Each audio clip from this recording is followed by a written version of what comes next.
Good evening, everybody, and welcome. Sorry for the delay. We had some technical difficulties, but we are back in the boardroom. There's a few of us here with Dr. Maleko. The rest of my colleagues are online through the virtual board meeting. I want to thank Eric and Jacob for everything they've done tonight to make this meeting happen. Also, Joanne, Sean, and Bill. This room is ready. I mean, I can tell this is awesome. And then obviously the captain of the ship, David Mussonin. Great job and thank you. I will go ahead and call this meeting to order. Roll call, please, Madam Secretary. Mary Lane is here. Roxanne McDonald? Here. Michael Mead? Here. Adil Moseb? Here. Mary Petchlikoff? Here. James Thorpe? Here. President Barry? Here. Thank you. Next item, please. Pledge of Allegiance to the flag, Mr. Robert Atty, Principal of Duval Elementary School, will introduce students who will lead the Pledge of Allegiance.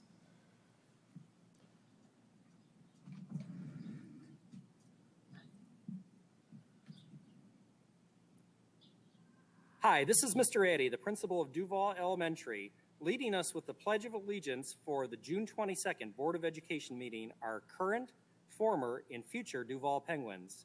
With us today are Olivia Macklid, Zach Macklid, and Alex Macklid. I pledge allegiance to the flag of the United States of America and to the republic for which it stands, one nation, under God, indivisible, with liberty and justice for all. Great Great job. job. Thank you.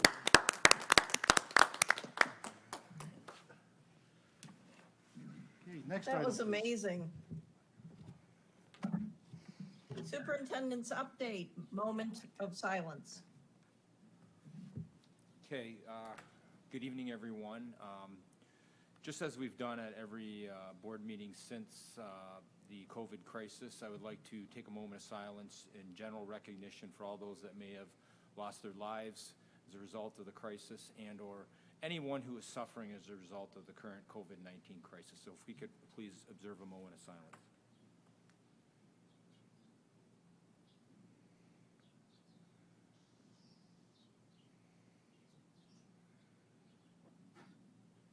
Thank you. I'm also doing that at all of my general administrators and meetings with the principals. Thank you.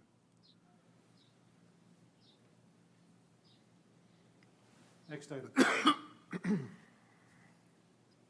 Next item, please. Agenda items, retirements. So we have some retirements coming in, and so I'll announce their names, and we want to both congratulate them and thank them for their years of service in the Dearborn Public Schools. So we'll start with, we have Robin Roberts, 19 years, Mustafa Saleh, over 27 years of service, Michael Tyndall, 19 years of service, Scott Usher, 34 years of service, and Cheryl Johnson, 21 years of service. Again, congratulations to all of them. Let's show our appreciation.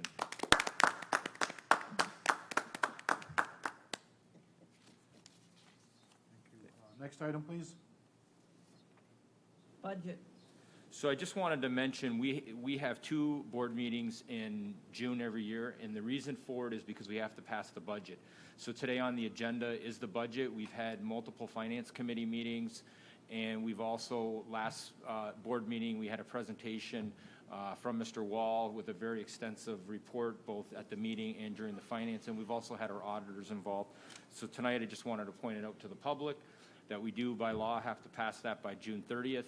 Again, it does put us, because of the way the state operates, the state does not have to declare their budget until October 1st. So it puts us at a bit of a disadvantage, especially in this situation.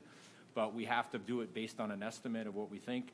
And as the board is aware, and those on the finance committee, we have 3 different models. And so we're going with the most likely, and that's what you're going to see tonight for action on the board agenda formally.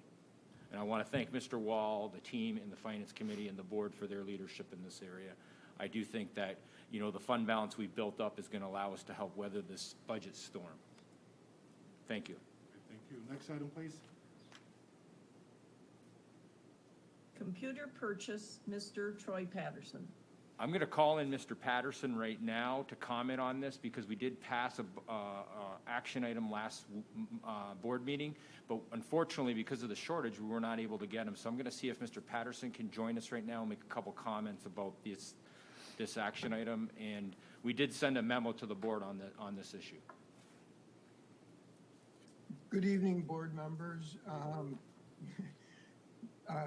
Last board meeting, there was a approval for purchasing additional Chromebooks.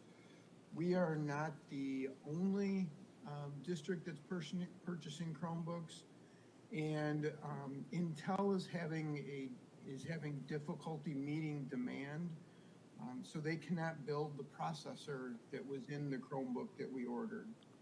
Because of that, Dell cannot even order the Chromebooks that we had requested. So we ordered 7,076 Chromebooks.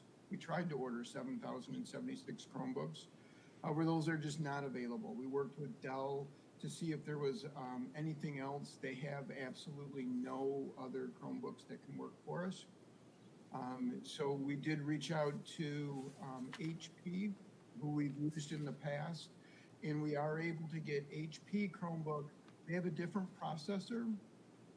At the end of the day, the users are not going to notice any difference. A Chromebook is a Chromebook. But the AMD processors are ones that we can get, so we should get them in on a reasonable basis. So that's why the change from Dell to HP for the Chromebooks. Trustee Lane, you had a question? Mr. Patterson? I did have a question. I'd like to ask Mr. Patterson, or maybe it's appropriate to someone else, I don't know, but we distributed 5,000 Chromebooks to our students. And we told them that we were giving them out and they should return them. I wonder, has there been any attempt to get them returned? Do we not want them returned? What's going on with that? And then, Dr. Maleko, I don't know whether you may or may not know the answer to this. Do private schools and other schools, charters, have they distributed Chromebooks and meals also, or is it just public schools like us? I'll answer the first part. The direction that the district has gone in is to allow the families to keep the Chromebooks over the summer. And we are discussing a collection period potentially for August. I've been asked to put together a plan for the executive directors to review for August on a return for the Chromebooks. I just asked the question because I'm sure some taxpayers will want to know. I know people need to be thinking about cost, and then also whether in the fall we'll, at some point or during the winter, we'll have to have students rely on them again. But I do want to reassure at least taxpayers that we would make every effort to be vigilant on expenditures of tax monies. Very good point. Maleko? So I'll comment on that as well. We did debate that when we were in the midst of the crisis. We felt like with possible summer programs and then our students coming back, it was a big operation to distribute them. And so I'm going to kind of answer the second question on the charters. I'm not really sure if they did or not. I'd have to look into it. We didn't hesitate, though. We knew it was the right thing to do, and it was a major operation to distribute them. So we felt like the students can continue their learning over the summer. We still have the waiver or the permissions signed. We know who has them. There's some that will be, through wear and tear and older that will have to be replaced or be upgraded through Mr. Patterson. So we did discuss that, but we felt like it was best to keep them in place given the crisis and given the fact that the students would be able to use them. They're still the property of Dearborn Public Schools, and we still have as I mentioned, the release so that we will and we can, collect them. The same token, we understand that with computers, even if they were being used in the school, you're going to have wear and tear, and you're going to have computers that are going to have to be replaced. So that's part of why the decision was made. I would then go back to Trustee Lane. I'm not really sure, but we can see if others did. I know that we were ahead of other public school districts as well. Some did, but we didn't hesitate. We did it that very first week because we knew it was the right thing to do. We didn't want to wait, and we're very fortunate that we did, especially with a district our size. It makes it a huge operation when you have so many, and I believe we gave out between 5,000 to 6,000. Some of the replacement of that will be through the CARES Act, which is going tonight. But we'll be very cautious with the taxpayer money, and of course, we want to make sure we maintain any computers that are still, we're able to function, and that's what we plan to do. Thank you. I also agree with If I- trustee Lane if- that, yeah, we need to keep an eye on the taxpayers' money. But you know what, I heard from a parent that has a third grader and a fifth grader currently. For the fifth grader, they claimed that they were asked to bring the Chromebook back, not for the third grader. Are we thinking that that third grader might just hang on to the Chromebook? Because it was, I know it was a big effort to get those Chromebooks out. But the fifth grader is actually going to middle school, probably a different building, you probably want to collect those. I don't know if that's the policy, but I assume from talking to this one parent that that's how we do it. I'll see if Troy can, I believe that's the case. It's because we distribute them per school, and that's how we kept the inventory. So they wanted to maintain that inventory. So Troy, could you comment on that? There may have been a miscommunication with an individual principal or teacher who may have asked for a Chromebook back, but district-wide, we have not asked for any of the Chromebooks back over the summer because we wanted kids to continue to learn and continue to have access to material and to the resources that we're still providing over the summer as well. Okay, just as a follow-up. If I might- Would it make sense for, let's say if we have had a second grader, or a third grader, or a fourth grader, to maybe not collect it in August, want to hang on to it? Because we don't want to collect it and end up giving it back to them a couple weeks later. Just a comment. Trustee Lane, I know you had something to add. Oh, I just want to mention that people have the impression that a laptop is really expensive. This is a Chromebook, so the cost is much, much less. It's about $197. So it's not like giving out a $1,000 Dell laptop. And then also, I would just like to say, I'm very proud of the effort of our district, not only on and not just on Chromebooks, but on lessons and public education. This is the type of thing that makes me so proud that public education is not just the backbone of America, it's the whole skeleton of America. It holds our society together. This is why public education is great. Trustee Petrikov? Yeah, I had a couple questions too about this. Since we're changing the provider, are we still getting the same kind of contract guarantees, so to speak? Because an HP product, even though you say a Chromebook is a Chromebook, if we're using different processor and stuff, might not have the same longevity, resilience, I don't know, those kinds of issues. So if we're going to be spending, even though I know it's grant money for the most part that is paying for these, are we going to get the same ability to see these through and extend it? Because I suspect, like everybody else does, that these students are going to be having to have these at home for probably at least a year of an investment if we, depending on how this environment goes, that they're going to have this added support. So are we getting a similar product really in the not in the functionality of it, but in the hardware itself? That's a great question. And these are supported for the same amount of time as the Dells were. So the Chrome OS will be supported for it's at least 5 years. I think it's 8 years now. 2026, maybe it's 7. So these will be supported for the same amount of time, and the specs are very compatible. They're very comparable. The same memory, a different processor again, and we have had HPs before. So we feel that this is a good, our best second choice. Well, I get that, but I've had a lot of HPs and I've had Dell and Toshibas and everything else. And I would say the one problem I've had with HPs is the battery seem to die out within a year or two. And those kinds of things that, you know,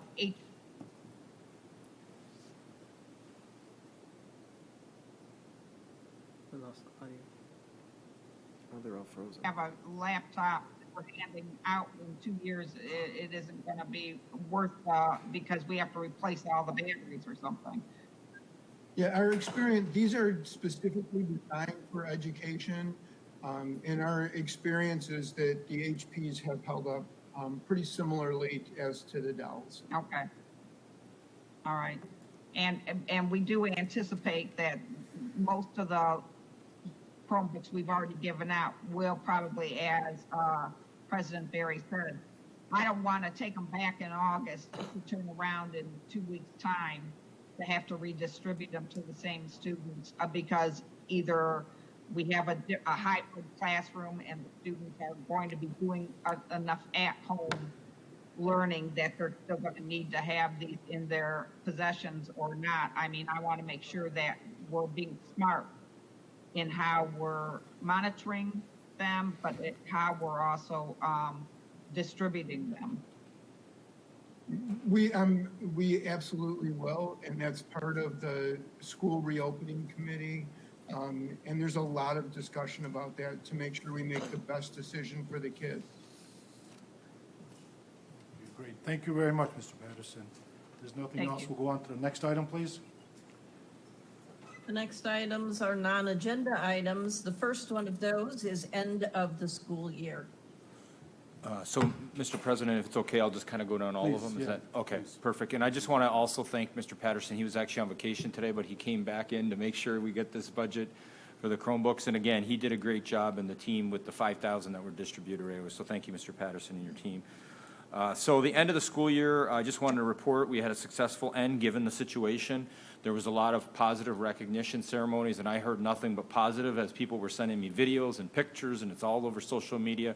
So I want to thank the schools, the principals for their leadership, along with the teachers and all the staff for recognizing our students given the tough situation as far as dealing with the COVID-19 and the fact that we couldn't do our normal send-off for our students. So it was, I know the trustees were interested and been following it, and so they did a great job with that. The reopening committee, I will mention my involvement of the state committee. I'm going to maintain that involvement, but we're really wrapping up our work tomorrow. That we'll be sending our, one of the committees that I co-chair at the state level, we'll be sending our information to Dr. Rice, who will be sending it on to the governor for the task force. And then you may have heard that the governor is planning to bring something out, I believe sometime after, either June 30th or after. So that was quick work over the summer. There was a lot of meetings involved, and appreciate the board's support to be involved. And then I think our Dearborn committee is moving along very well under the leadership of Mesa Malibazzi, Jane Mazza, and David Higgins. I know we have some trustees on here, Trustee Lane and Trustee Thorpe. We have many community members. We have, I think it's a huge tally now of over 100 people because of the subcommittee. So we have a lot of people involved. Just so what everyone knows is we're waiting for the governor, but we still are moving forward on that committee and we're developing different plans. But once we see the framework from the governor, we will be looking to take the plans for Dearborn, and each subcommittee will be submitting a report to the chairs. And then those reports will be compiled eventually into a published document, probably by the end of July. And we may have some kind of a day where we unveil that. Now, we need the governor to come out first, but we are planning and we're preparing. So that's kind of the timeline we have, so that people will understand. And I'm going to put it under the caveat is everything is subject to change. Understand that that is just the world of this COVID-19 situation, that you plan for multiple situations and you prepare, but things could change depending what happens. And we're thankful that some of the numbers are going down in Michigan, but you never know what might happen. So thank you to the leadership of the governor and everyone at the state for doing what is appropriate, and for the citizens for doing their part, just like we are today with our masks and following and doing what we should do. I want to mention ASC officially reopened, partial reopening today. I've put that out. We've been open for service to the public since the crisis began. through phone, internet, through email. But we are now physically have a rotation of our staff because we have to follow the governor's order. We went through our attorney, and so we have a rotation where our staff is coming in. They're working from home 3 days a week, and they're coming in 2 days a week on a rotation, 2 to 2.5 days a week approximately. And again, we put all that information on the website where you can call. We will allow the public, we're going to allow for some public opening after the July 4th holiday. We would encourage individuals to continue calling us or getting in touch with us virtually or email unless you absolutely have to come in. But if you do, we are going to start that opening, especially in the Student Services Department. But right now, they've been able to process everything electronically. And even, I know, with notarization and whatnot, because of the governor's order, we've been able to do that electronically. So electronic is a good method unless you absolutely have to, but we are starting to reopen. So that is what I have on the reopening. I have a question. Yes. With the reopening to the public, as people need to come in, if they do physically need to come into the building, is it recommended that they make an appointment or call first, or is that not necessary? So I would recommend that they try the virtual option first and contact Okay. the department to see, and then once they determine they have to come in, then they can let them know to the departments, and then we will have the similar to when you go to the Costco or any other grocery store, we're going to have this the physical distancing with the lines on the pavement, and people will have to wait and take their turn to come in through the Welcome Center. So it's probably a better idea to call first or email and set something up rather than just showing up and then you're not sure if that service will be there. Again, we are operational, but sometimes even if you came in a non-COVID situation, we might not have it available if you didn't pre-call. So that would be my advice, is to call or email first, then we can help the public if they have to come in. Yes. Trustee Lane, you got a question? I just wanted to comment that probably the general public isn't aware, but the board members are, that there will be a summer school that's going to be conducted June 24th until August sometime. So I wanted to mention that the experience of those elementary and preschoolers can help us in the reopening.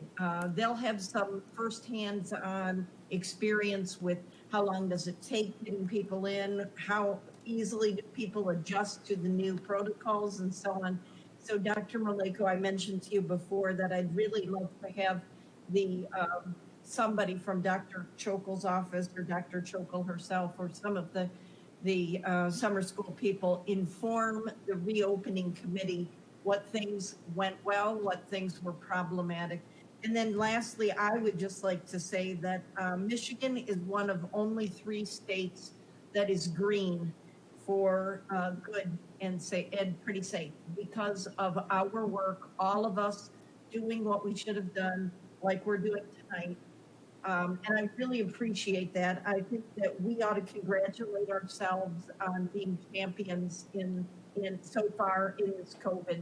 We did this voluntarily. The whole world is experiencing something, and we're doing a real yeoman's job of following what we know scientifically is recommended. But that was also because of the fortitude of our leadership, Governor Whitmer and Dr. Janae Caldoon. They got us through this crisis, and I sincerely thank them for their leadership during this time. So let's all hope that we can reopen and everything goes well.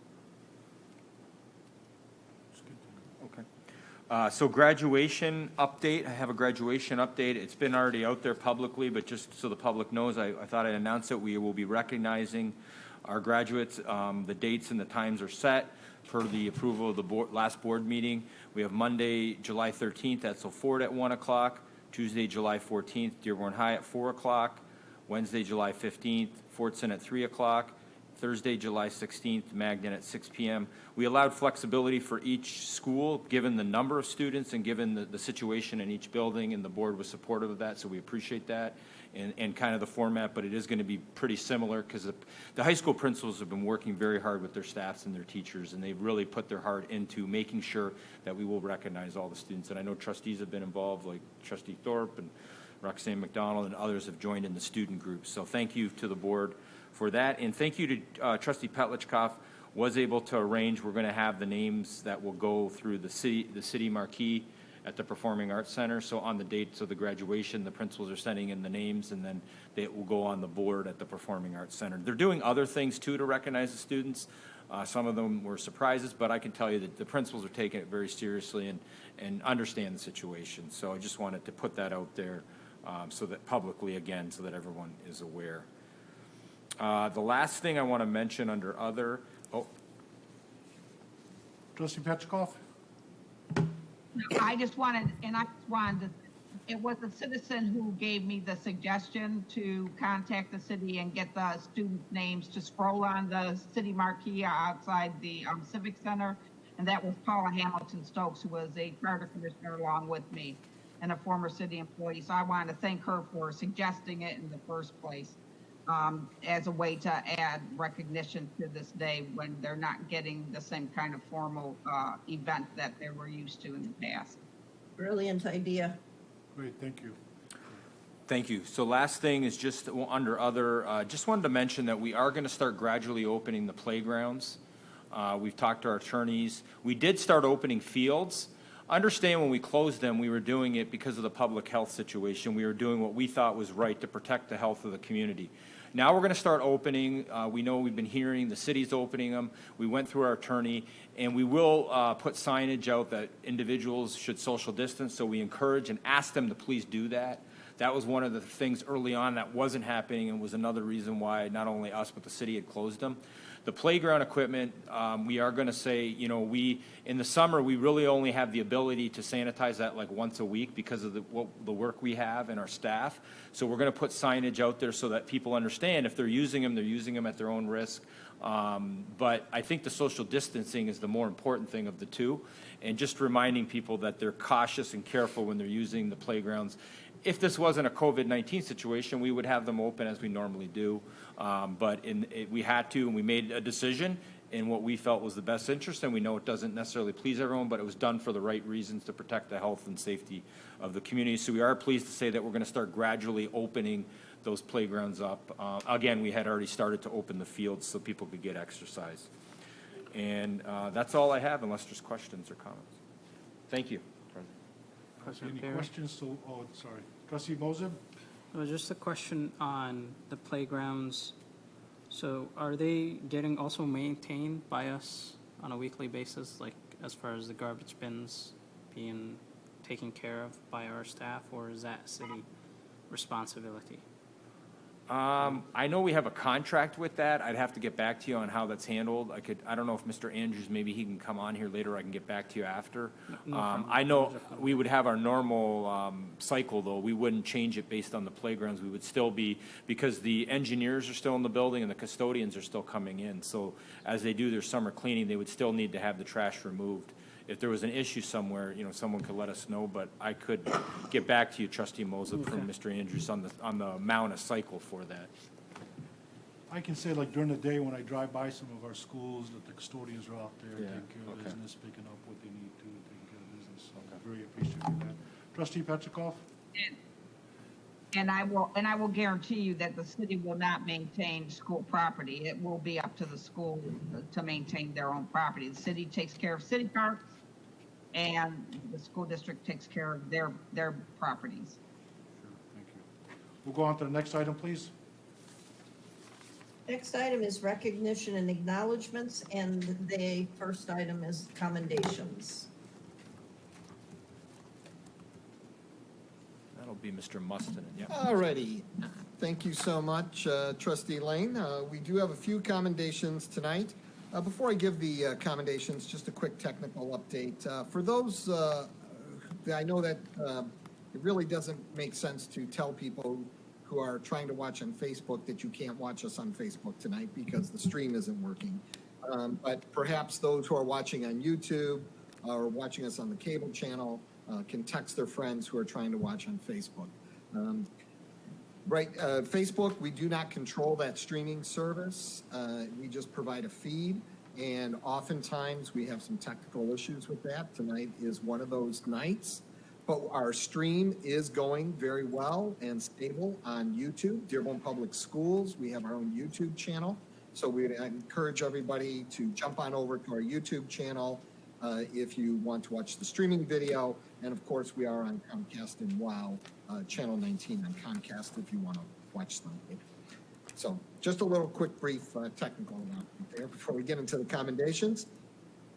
Tonight, commendations to Troy Patterson, Director of Technology and Media Services, and Amy Quiz, Technology Coach, for their outstanding work as members of the Michigan Virtual Learning Continuity Work Group.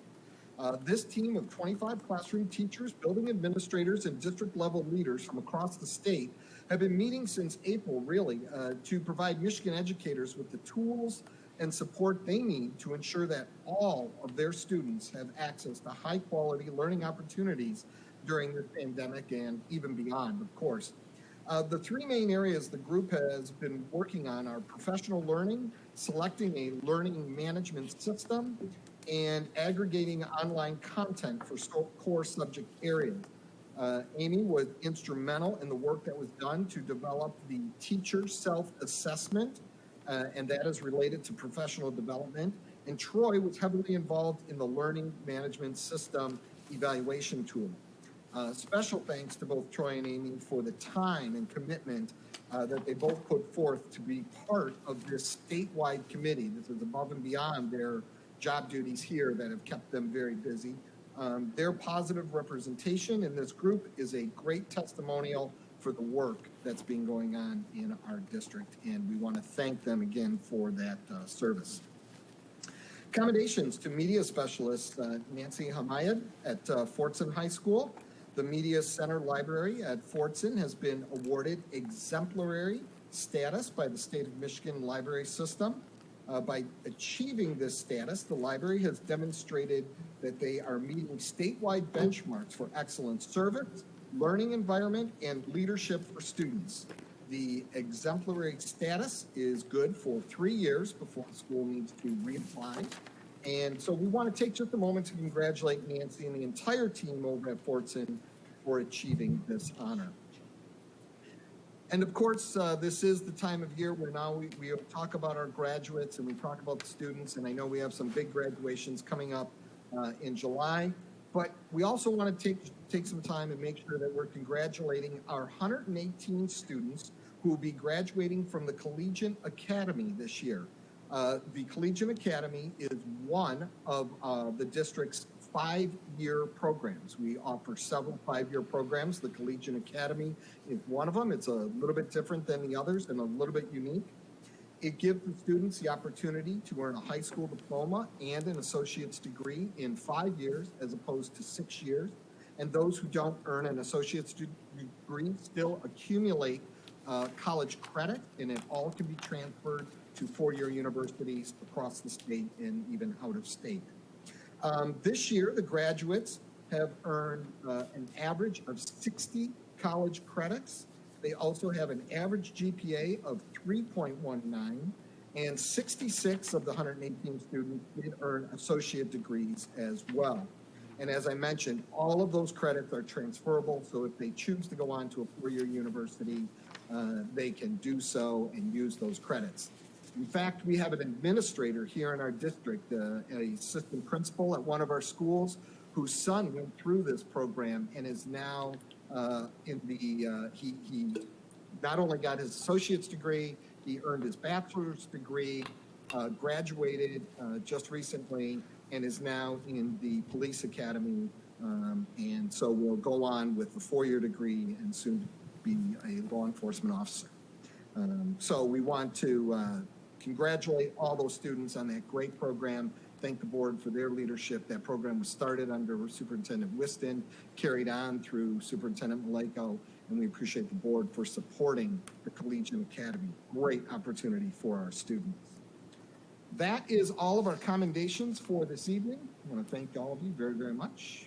Thank you very much. Makes us feel proud to hear those commendations. We'll go to the next item, please. Approval of minutes of the following Dearborn Board of Education meetings. Regular P12 meeting, June 8th, 2020, Board Report 19-140. Policy Committee meeting, June 11th, 2020, Board Report 19-141. The recommended action is to make any necessary correction and move approval of these minutes. So moved. So moved. We have a motion that's moved by Dr. Mead, supported by Trustee Thorpe. Are there any corrections, questions, or discussion items?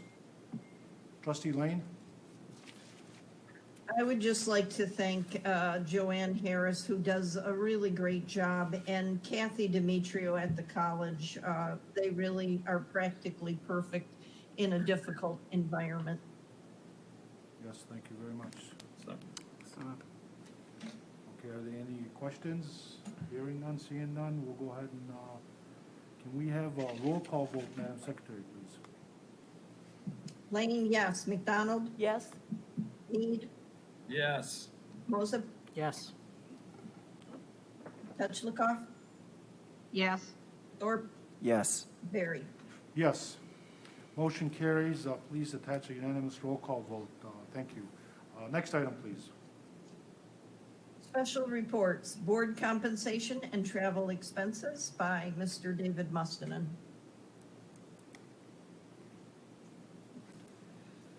Thank you very much, trustees, President Barry. I'm going to give a little presentation here, so I'm going to present my screen. And,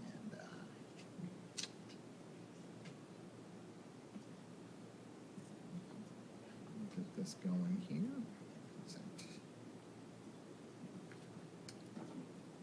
All right, and hopefully all of you will be able to see this in the Dearborn Public Schools and become a member of the Board of Education and become a trustee. You know, with all the COVID-19 crisis going on around us and many of the other things that have been taking place in our country, we almost forget that there's an election in November. I say almost forget because really it's kind of hard not to, given that it's a presidential election. But also this year on the ballot here locally in Dearborn, there will be 4 board seats up for election that will become vacant in November. The deadline for filing for those board seats is July 21st, and the documents that are required for filing need to be in the city clerk's office by 4 p.m. We do have information up on our website. If you go to dearbornschools.org and click under those tabs on the top and look under Board of Education, we have all those forms that you would need to fill out if you're interested in running for a board seat. Those forms need to be dropped off at the city clerk's office, but remember, we do have a small section of Dearborn Heights, so you also have to file a paperwork for Dearborn and Dearborn Heights and get that information into both of those city clerks. The filing deadline, as I said, is July 21st, 4 p.m. Kind of different this year. Normally, the Board of Education has 3 seats or 2 seats that usually are up for re-election. This year, it's a little bit different. We have 3 seats that are up for re-election that are 6-year terms. So anybody who was successful in November, you would serve, your term would start in January of 2021, and your term would run until December of 2026. Now, we do have 1 partial term that's also on the ballot this November, and that's because we had a board trustee, Fadwa Hamoud, who is now our Solicitor General for the state of Michigan, so we congratulate her on that great honor. And when she was appointed to that position, she had to resign her seat on the board, and we were then very fortunate to have Trustee Moses appointed to that seat. His appointment runs until the November election is certified. And then when that runs out, there's a partial 2-year term that's on the ballot, and that's actually filling the remainder of Trustee Fadwa Hamoud, what was left on her term. So this fall, you're going to see 4 board seats total, 3 for 6 years, and 1 for, it's a partial term, it's really about 2 years. So what do trustees do? Well, I guess all of you would be much better suited at explaining that than me. But I do have to say, after over 20 years here in the district, working with a variety of board members, I get a feel for what you guys do, but obviously not everything that you do. So just highlighting a few of the things that I think are important for our community to know is that, one, you serve as trustees for both the Dearborn Public Schools and for Henry Ford College. We are the only district in the state that's considered a P14 district, where the same Board of Education also oversees a college and the P12. So it's kind of unique. It gives you a very, very broad perspective on education in our state, but it also makes your job very tough as well, as you have to stay informed on issues related to P12 education, as well as issues involved in the college realm. So that's part of it. Your main job as a board of trustee is to set policy. You also directly hire the superintendent and college president. Trustees attend not only the board meetings here, but also at the college. You also serve on several committees. So there's also committee meetings, meet with the college president and the superintendent throughout the month to stay informed on issues going on within the district and at the college. I think too, people sometimes they'll call here over to the administration building and they'll say, yeah, I'd like to stop in and visit one of the board trustees in their office. Well, unfortunately, board trustees do not have offices here at ASC. They do not have any staff assigned to them or any secretarial support. They don't receive any health care benefits or any other kind of benefits that employees of the district receive. They do receive a small amount of money, $9,940 per year is all they receive, nothing additional from the college. That only comes from the P12. And whoever is serving as board president that year will receive an extra $1,000 because there are some extra duties and responsibilities that go along with being board president. And we know that that position kind of rotates through the board, various board members, and the board members select who that president will be for the year. And so that's kind of how the pay structure or the other benefits of the job. Now, the Dearborn Board of Education has kind of a long-standing commitment and support, encourages staff to participate in professional learning and professional development.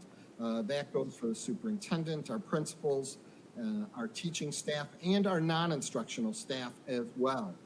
Our board likes to lead by example, and so therefore our Board of Education also takes part in professional development.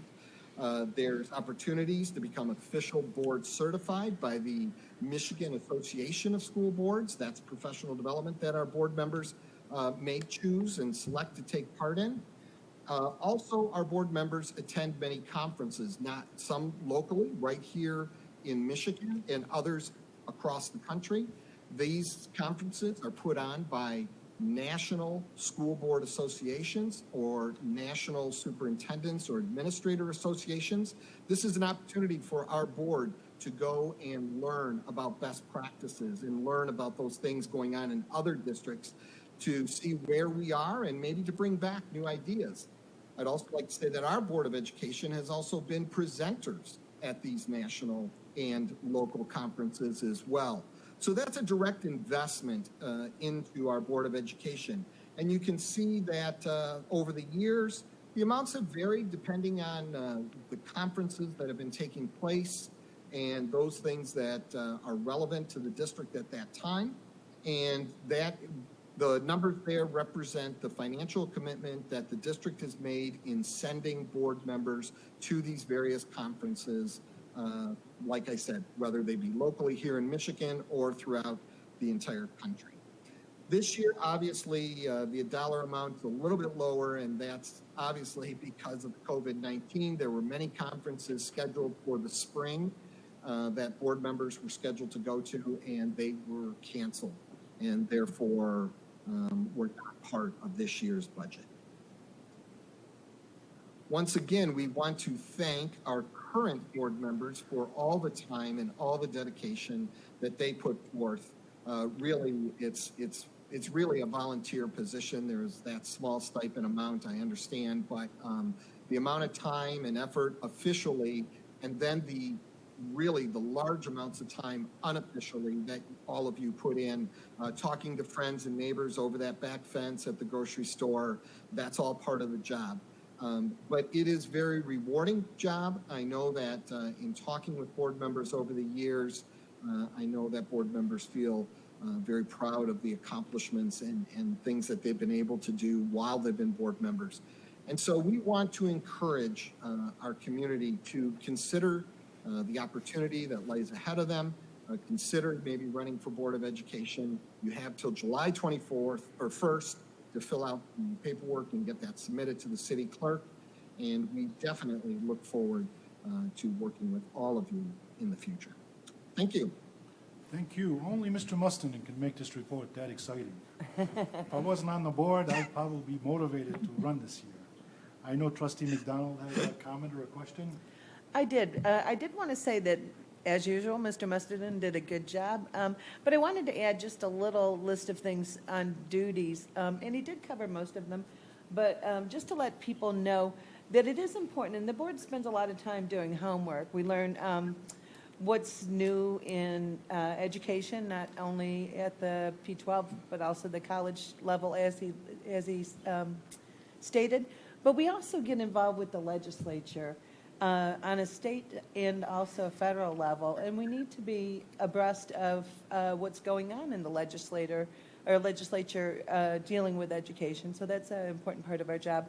I wanted to let anyone that's even remotely interested in the possibility of serving to go on to MASB, which is the Michigan Association of School Boards, MASB. Go on their website, and they have set up a program called Get On Board that has a lot of general information and specifics, which wasn't available when a lot of us decided to run, and it does answer a lot of questions that we had to reach out to other people and try to navigate ourselves. So there's some really useful information there, even if you're just slightly interested or want to know more about what the board does. Great, thank you. Trustee Petrikov, you had a question or comment?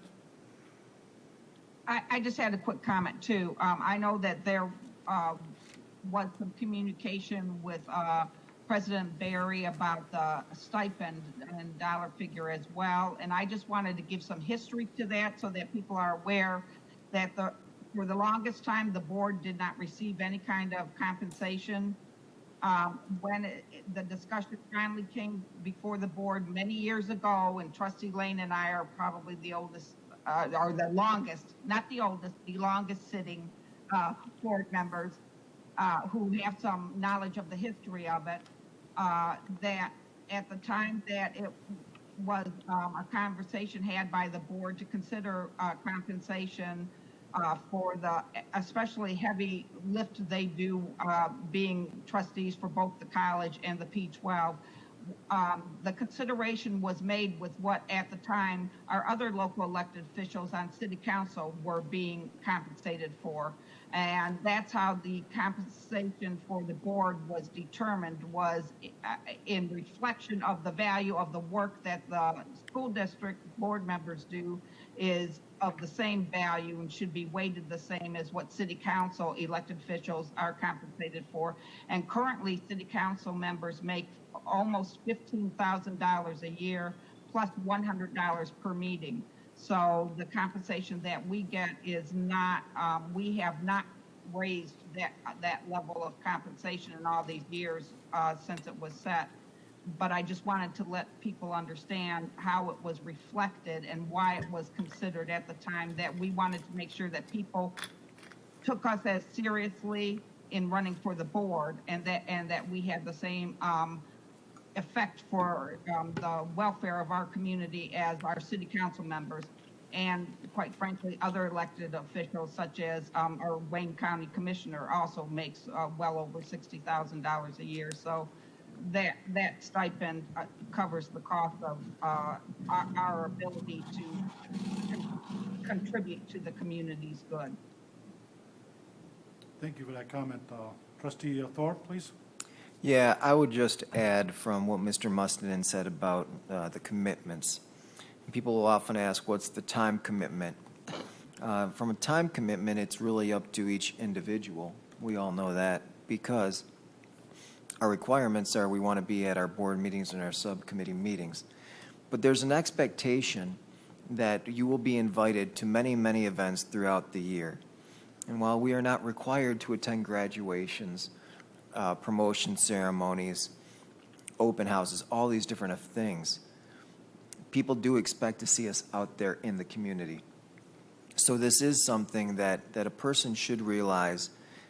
You will definitely want to make sure that you're allocating time to get out there and let people see you out in the community, because the staff and the parents and the students all appreciate seeing the members of administration and the board out there.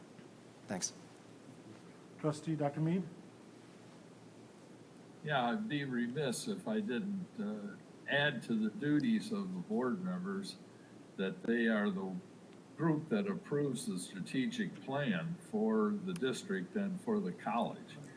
So this involves determining the vision for the for both the college and the P12, as well as the mission, as well as the specific and measurable goals that will be implemented by the administration. So this is the group that provides the guide for both the P12 and the college. Now, it's created through the P12 and through the college, but it's the board that approves it, and then the administration knows exactly what their work is to be done. So this is one of the most important points of being a board member from my perspective. The board does provide the guide for the P12 and the college. So I had to add that. I'm done. No, thank you very much. Everything pretty much has been said. The only thing I'm going to add, so if you are thinking of joining this board, I want to make it very, very clear that we don't micromanage the administration. We don't micromanage the everyday operation. We have a great superintendent. He has a great team. We have some awesome, awesome principals at the buildings. There is a line of communication that we follow. For example, if I get an email from one of my parents, I definitely forward it to whoever the board president is and Dr. Maleko, and 99% of the times it gets handled from that position. Just FYI, because I've run into candidates where the reason they decide to become a candidate is because, minute issue, well, there's no minute issues, but maybe something personal, just to let you know that, no, this is something that, we trust our administration, and just like what we did today, the biggest obligation, the biggest responsibility we have is like what we did today is pass the budget, pass a balanced budget. The other thing is, I asked for this report because there was a press release that went out a couple weeks ago, rightly so, advertising, marketing that there's 4 positions open. We've never, we always say that there's a compensation, it's a small stipend that comes along with the responsibilities. And actually, that's used to motivate people to run for the board, what have you. But that didn't make it to the press release, I don't think. But I think this was good. This was a great report. What Trustee Petrikov was referring to, emails, I think that came about, had nothing to do with elections coming up, but had something to do with a couple of trustees in meetings discussing, we know moving forward there's going to be cuts. So I know at least one, I think that at least 2 of my colleagues did say that maybe we need to look at ourselves too, maybe have the shared sacrifices. I know the administration is probably, will be doing something. So those are my comments, and I don't know anybody else. Did you have a follow-up? Just what you said, the board has taken cuts in the past too, when we've asked our staff to do that. Yeah, So I just want to make sure, that's why this Yep. report was here, is because so we can just make sure everything, all information's out there. Nothing to- Absolutely. That might be a different discussion once we actually get to the cuts, but that's. Right, that's but what- I just wanted to let people know that the board is cognizant of that, and if we ask our staff to, we generally follow suit. Yeah, no, and like I said, we were both on the board, I know Yeah. a couple other of my colleagues on the board when we took that cut. So, okay, great, Mr. Mustian, thank you very much for your report. Madam Secretary, we'll go on to the next item, please. That would be citizen participation. Citizens wishing to address the board on agenda and non-agenda items for action can complete a virtual blue card that will be posted at noon on Monday, June 8th, 2020 on the district's news website. Forms received by 7:10 PM will be read by the board secretary. That would be me. The board will not be in a position to respond to non-agenda items. Therefore, speakers should not anticipate an immediate response to the comments or questions. For the benefit of all concerned, please do not mention the name of students or school district employees. Please keep your comments as brief as possible. The board president reserves the right to limit times. There are 3 comments, and they are from Mrs. Carmen Wisniewski of Dearborn, who says, "My son will attend O.L. Smith in the fall. We are not in the bus zone. We live on Olmsted Street. When my husband called transportation, he was told that we are 1 street out of the zone, which means the son would have to cross at Outer Drive. I'm not sure if there's a crossing guard. In the mornings, it would still be dark when walking and unsafe. I would like to know the board's response to many children that have to cross Telegraph in Outer Drive. I think that may be and Outer Drive. And is the bus in my area at full capacity? Thank you." Second comment is from Carol Darrington of Dearborn, who says, "Greetings. As you know, many parents and community members received information before the last board meeting that music programs would be cut in certain schools in the district for the coming school year. While that information may not have been exactly correct, I would like to express my concerns regarding those potential cuts. I have watched my kids participate in music programs in the district and and honestly, I cannot imagine what their educational career might have looked like if those opportunities were not available to them. They had the opportunity to participate in an activity that they enjoyed, a creative class where they learned how to play several instruments, how to function as a team with their classmates, and so much more. I believe that it should not matter what zip code you live in or what school you attend. All students in the district should have the opportunity available to them to learn music. I urge you to keep music education in Dearborn schools to provide an equal opportunity for all students." Lastly, Albert Abbas of Dearborn, representing DCC, says, "Thank you." I don't know if that's a partial comment or I've refreshed it and I don't see that there is anything else, but David could, of course, correct me if he sees anything further.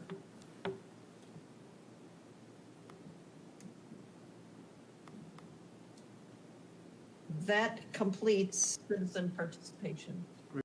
Thank you very much, Secretary. as far as I. Can we go on to the next item, please? Oh, I'm President sorry. Leary? Trustee Moses? a comment? Just to follow up on the first citizen's comment, and more of, I'll leave that to request for information, and hopefully we can get some idea about the crossings. And I'm really concerned not only on Outer Drive and Telegraph, as the citizen mentioned, but also Prospect. The city recently removed the stop sign from Barclay and Prospect, making that street having no stop sign. So students are crossing to get to Gear Park and crossing to get to the bus stop for Stout, as well as obviously a long-standing problem for Salina, where students have to cross Dix. Now there's a traffic light, but it's still a major street. So I'd like to know what's in our power as a school district to have safer crossings for students. I don't want to, we don't want to be in a position where we would have to mourn a student because they crossed those busy streets. So what's in our power to either ask the city, for example, on Prospect, to return that stop sign, or as far as getting volunteers somehow to have crossing guards for those early mornings. Thank you. Okay, anybody else? Okay, now we can go to the next item, please. Thank you, Trustee Moses. Action items. Are there any agenda items on this agenda which board members or the superintendent wish to discuss and vote on separately? If there are, we will exclude these from the motion below. I don't think any of them require a roll call. Okay, and there is a supplement, is action item number 12. I'm sure everybody's aware of that, so I make sure. Okay. Yeah, it's a supplement to the human relations agendas. We can move forward. Secretary Lane? Move that action items numbered 1 through 12 be approved as recommended in this agenda. So moved. Support. So we have a motion by trustee Thorpe, supported by trustee Moses. Are there any questions or discussion on any of the action items? I'm seeing none and hearing none. So Madam Secretary, can we have a roll call vote, please? Yes, sir. Lane, yes. McDonald? Yes? Mead? Dr. Mead? Yes? Mr. Mosip? Yes. Ms. Petchlokoff? Yes. Mr. Thorpe? Yes. President Barry? Yes, thank you. Can we have, Madam Secretary, can we have a summary of the agenda action items, please? Okay, those are 12 of them. Number 1 is approval to rescind contract with Presidio Holdings, Inc. and award contract to SEHI Computer Products, Inc. Number 2, approval of contract to Great Lakes Environmental, Inc. Number 3, approval of contract to Monroe Plumbing and Heating. 4 through 6, approval of non-instructional and instructional personnel items for P12, including the supplement. Number 7, approval of 2021 district membership in the Michigan High School Athletic Association per board report 19-145. Number 8, approval of adoption of the 2019-2020 second budget revision per board report 19-146. Number 9, approval of adoption of the 2020 to 2021 budget per board report 19-147. 10, approval of policy updates, changes per board report 19-148. 11, approval of all HFC positions of all non-union exempt staff personnel be extended for 1 year. Number 12, appointment of Nada Alameddine as HR Director. Thank you, Secretary Lane. And I believe Dr. Maleko is probably Yes. going to be giving us a quick introduction. Yes, so I'm going to ask if we can get Ms. Alameddine on the virtual TV. And as I do that, I just want to mention, I know we congratulating her, but we did have the retirement for Ruth Bankhead on Friday. She's been with the district since 1984. So Ms. Alameddine, who's been in HR, is replacing Ms. Bankhead, who her official last day is tomorrow, so we wish her all the best. And at the same time, so we're sad to see her go, but we have new opportunity with Ms. Alameddine. And so we're going to see if we can get her on and if we can all congratulate her on her new position of Director of Non-Instructional for the Human Resources Department. Good evening, President Barry, trustees, Dr. Maleko. I'm very excited to be here tonight. I'm honored to join the administrative team under the great leadership of Dr. Maleko and Ms. Mason Alibazi. I'm really thrilled and looking forward for the opportunity. Thank you very much. Congratulations, and thank you for your service. Thank you. Well said, Dr. Maleko. Yes, thank you very much. Appreciate it. Next item, please. There are no discussion items, so the next item will be Board of Education business, acknowledgement of correspondence. Trustee McDonald? I'm assuming that other board members received, but I got quite a few emails regarding the board meeting last time with the music program over at Smith. Anybody else? Okay, next item, please. Board member committee and organization reports. Appears to be none. Okay, next item. Board member superintendent commentary. Anybody? Dr. Maliko. Just one follow-up. I did get a message on, thank you, President, on the garbage maintenance. So it is our custodians, and Mr. Andrews sent me a message. It's our custodians and engineers that handle it, and they have a regular schedule that gets picked up over the summer. So I just wanted to make sure I confirmed that. So, thank you. I got a quick comment. Dr. Maliko and I spoke earlier, and I shared with them all the positive comments, how Dearborn Public Schools and Dr. Maliko and his team, the response they had for the COVID-19 pandemic that we've had. Community is very proud of us. I am very proud of this district, but the community, especially our taxpayers, our investors, everything they've talked about. Mr. Mustin said earlier that people, run into board members at Kroger. For me, it's usually at Target. So I've been hearing from a lot of people. Everybody's very, very satisfied, happy, and most important, they're very proud of the job we've done this past few months. So thank you to everybody's efforts. Much appreciated. Doesn't go unnoticed. Okay, next item, please. If I might join you, President Berry, I would like to thank particularly Nurse Carrie Kahn, who was so instrumental in making sure that we had the scientific knowledge to back up our response to COVID-19. And not just her, but all of the school nurses. And going forward, I know that we will have someone from Wayne County. So I'm very appreciative of that. Dr. Maliko referenced that we didn't know whether the playgrounds needed to be closed or not. The best information at one point was that everything needed to be disinfected. Our knowledge of the coronavirus is changing, but we're just reacting to what we know at the time.